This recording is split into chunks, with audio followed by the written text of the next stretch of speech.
In today's video, I'm going to teach you how to put sales on Shopify. 5 minutes. We'll walk through the quickest, cleanest way to mark down a product so your storefront shows a clear sale badge and a crossed out original price, using Shopify's built-in pricing tools. Start by opening your Shopify admin and signing in. From the left sidebar, click Products to open your product list. Choose the item you want to discount. If it has variants like sizes or colors, that's totally fine. You'll make the same change for each variant you want on sale. Inside the product editor, scroll to the pricing section. You'll see two key fields, price and compare at price. Price is what customers will pay right now, the sale price. Compare at price is the original, higher price that appears crossed out on your storefront. To create a sale, set the lower number in price and the higher number in compare at price. For example, if the product was 50 before and you want to sell it for 35, put 35 in price and 50 in compare at price. Most themes will automatically show the discount and calculate the percentage off for you.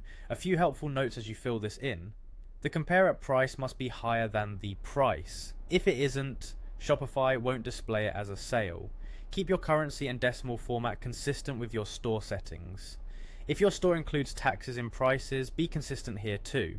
For products with variants, expand the variant section and apply the sale price and compare at price to each variant you want discounted. Any variant you skip will remain at regular price. Once your pricing looks right, click Save at the top or bottom of the page. Saving publishes the new prices to your online store and any connected sales channels. Inventory, SKUs, and descriptions stay the same. You're only updating the price.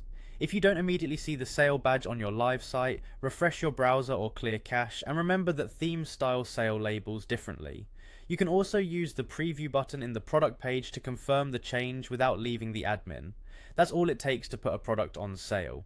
As a best practice, consider adding the item to a sale collection so shoppers can find it easily, and set yourself a reminder for when you want to end the promotion. Just restore the original price and clear the compare at price. Using this method keeps your analytics clean and avoids confusion with discount codes or automatic discounts. Thanks for watching and happy selling.